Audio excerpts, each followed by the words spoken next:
This is just my opinion, just my theory. I could be wrong. I don't know. When I saw the footage of AEW Fight Forever, I instantly marked out, blacked out, jumped up and down. Because once I saw that momentum bar, some of you may not know what a momentum bar is. THQ and No Mercy and WCW Mayhem, they had a momentum bar. They didn't have a health bar. A momentum bar. Once I saw that in AEW Fight Forever gameplay, I knew the time has come. You know, a lot of people like me that grew up in the No Mercy era. After the No Mercy era, I was hoping, begging that one day another game like WWF No Mercy will come. It never came. I mean, sure, they had SmackDown versus Raw, slightly better graphics on the PlayStation and the 2Ks of the world, but nothing quite like WWF No Mercy. What makes WWF No Mercy so good?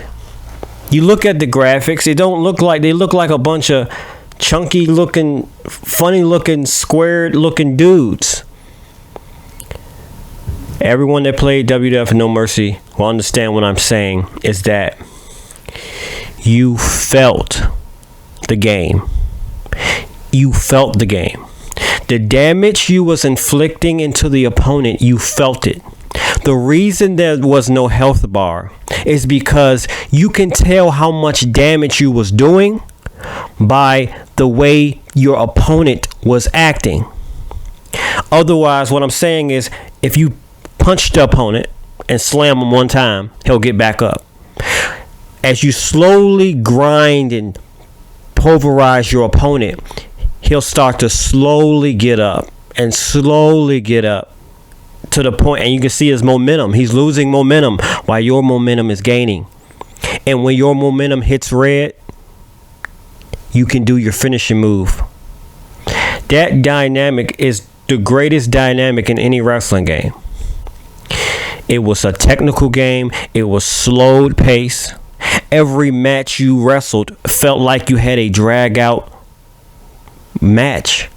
You was fighting a real wrestling match that took a long time. You can freestyle. You could do anything. If you want to go out and get a steel cage, hit him a steel cage, hit a steel chair. You got to be Mark Henry if you want to throw a steel cage, but throw a steel chair at him. You can customize the matches. I mean, you can have an actual realistic match.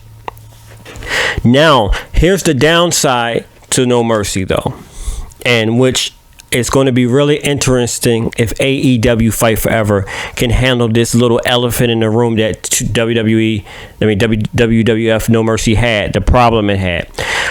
Due to the fact that the way the grappling system worked, the graphics,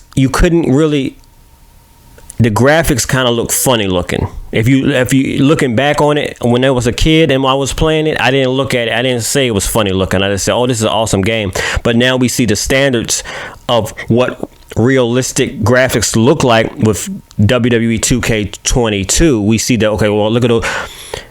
That's why I believe, and my theory is that's probably why the AEW characters look kind of slightly cartoony, because that style of wrestling game, you can't have that style of wrestling game but in that type of style, because the grappling system, it's hard to me explain. I don't know if I'm explaining this right, but if you was to try to do this type of style of game like No Mercy with super realistic graphics, it won't work. There'll be clipping, there'll be glitches, there'll be awkward arm movements.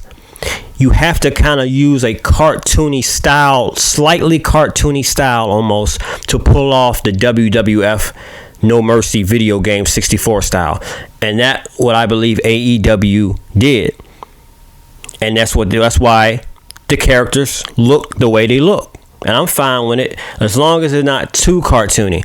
Now, the reason I think it's the AEW Fight Forever characters, not superstars, wrestlers look more cartoony is because they got the HDR, we got the new colored TVs. They need to dull back the color a little bit, like WWF No Mercy. WWF No Mercy, if they was to brighten these characters on WWF No Mercy, this would look extremely cartoony. But it's kind of like a dull color because of the TVs back in those days. So it wasn't really a big deal. But a lot of you whippersnappers and some of you guys that never really played No Mercy, WWF No Mercy, because I'm going to be honest with you about WWF No Mercy. Though a lot of people have played the game when it came out, a lot of people didn't know it came out back in the day when it did. I didn't see any commercials of WWF No Mercy when I was a kid. Now, there were some, when I look on YouTube, there were some WWF No Mercy. I had no idea WWF No Mercy even existed. I just was a little kid walking in Target, and I look at the game section, and there it goes, WWF No Mercy. I was like, oh my gosh. Asked mom to get it, she got it, and it was the best decision I ever made. So it was a kind of like a elusive game. It wasn't really promoted good for real back in the day. I don't know if I'm the only one that noticed that. It kind of like grew its following through the years. Like people used emulators to emulate the game, and then that's how, because I was the only one in my neighborhood that had No Mercy when it came out. And a few of the kids was talking about WWF No Mercy when they, everybody wanted to come to my house and play it. And I'm like, oh man, I couldn't wait till this game to come out. I'm like, I had no idea about this game, but I saw it on the shelf and I saw that labeling. I saw The Rock and Edge on there. I said, I gotta get that. So, and a lot of you guys may not want to go back and play the Nintendo 64, but the way AEW Fight Forever is looking, you're basically playing No Mercy. It's gonna take a little bit to getting used to, because we're kind of used to that mini game type, but with the WWF No Mercy and probably most likely AEW Fight Forever is button mashing, hurry up and get out of the move. It's a learning curve, but it's super easy. Like the way the dynamic of this type of game is, it's super easy to pull off the moves. You can kind of take your time. The movements are not awkward. I can slam you. I can be strategic with you in a wrestling match with this game. I can slam you down. If I beat you up real bad in WWF No Mercy, I can slam you down, right? And actually think in my mind, what move am I going to do to this guy next? Rather than these quick-paced games that's out today, you slam them, they get right back up, and you kind of hurry up and think, oh, what am I going to do now? No Mercy, you can take it nice and slow if you get the upper hand. I got the momentum. Let me go. I'm gonna slam him right there. Now I'm gonna put him through the table. Then I'm gonna go get a weapon and hit him in the head. The only two games that I still have on my Nintendo 64. I have the Nintendo 64. I have GoldenEye, and I have WWF No Mercy. Those are the only two games I got. I had other games, Star Fox and all. I sold all of them at Funko Land. For anybody that know what's Funko Land back in the day, which now is GameStop. Those were some memories. And WWF No Mercy is the monster. It's the best.